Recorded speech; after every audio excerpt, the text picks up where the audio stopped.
Je peux faire quelque chose d'intéressant, c'est que peut-être j'ai peur de rater ma cible avec la main, si je ne suis pas habitué à ce genre de choses, surtout sur stress, s'il te plaît lâche-moi, et peut-être que je vais me dire « Ah !» et je vais me tordre les doigts. Et ça c'est embêtant, donc vous devez avoir une proprioception de vos mains quand vous faites quelque chose, vous devez à l'avance, là quand je suis ici, ne pas être en train de sentir mon cœur qui bat trop vite, ou d'avoir les yeux exorbités, d'avoir ma conscience dans mes yeux. Je dois avoir une conscience dans mes mains. Je ressens physiquement mes mains. Je sais où elles sont. Je ressens le centre, la paume de ma main. Je visualise bien son centre. Et je mets bien le centre de ma paume de ma main dessus. Et je fais ça en pleine conscience. Je ne fais pas juste lancer le bras comme ça pour me libérer parce que j'ai vu qu'il y avait un mouvement comme ça dans la vidéo avec Cédric. Non, je fais bien attention à chaque étape et je ressens bien chaque chose comme il faut pour être sûr de ne pas me tordre les doigts. Cependant, si je ne suis pas sûr de moi, je peux utiliser la même chose, mais je vais serrer le poing. Pour serrer le poing, je vous rappelle, le poing bien serré, je vais venir avec cette zone-là, ou l'avant-bras, le début ou la fin, en fonction de vos ressentis personnels, de comment vous vous sentez à l'aise. Je vais venir percuter cette zone. Là, c'était avec le haut du poing, je peux le faire avec le début de l'avant-bras, et je peux le faire avec la fin de l'avant-bras, en fonction de vos propres préférences au niveau du ressenti. Ces mouvements nous permettront de nous libérer gentiment d'une saisie.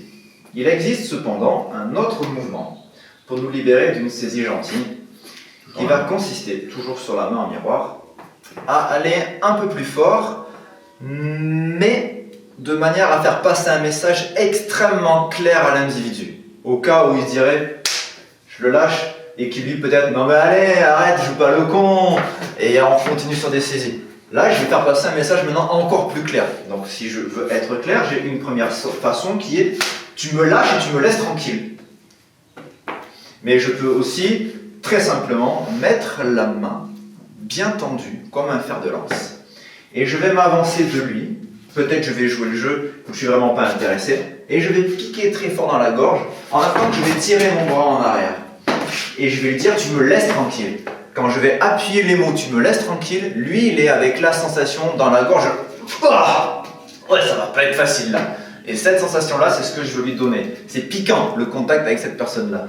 Donc c'est une autre façon de pouvoir dans la situation gentille, de nous séparer de lui. Pique à la gorge qui aura lieu dans cette zone-là. Nous avons ici un petit creux. Dans ce petit creux de la gorge, nous allons y mettre la main, comme ceci. Là. Le pouce, c'est mieux de l'avoir ici. Et ne faites pas ça. Je ne mets pas ma main sur le bas de la poitrine et je pousse comme ça. D'accord ? J'ai trop souvent vu ça en cours. Les personnes, oh, je ne veux pas lui faire mal, alors je pousse ici. Ou les doigts qui ne sont pas assez solides, je pousse ici. Si vous faites ça, vous devez être sûr d'avoir les doigts assez solides si vous faites ce choix-là. Ce choix-là, c'est si vous êtes sûr de vos doigts solides. Et si vous faites ce choix-là, c'est pas juste je pose et je pousse. Dans l'idéal, c'est je viens faire ça, mais j'augmente mon action. Et pendant que je fais ça, j'en prends un point d'appui pour libérer par un effet levier mon poignet.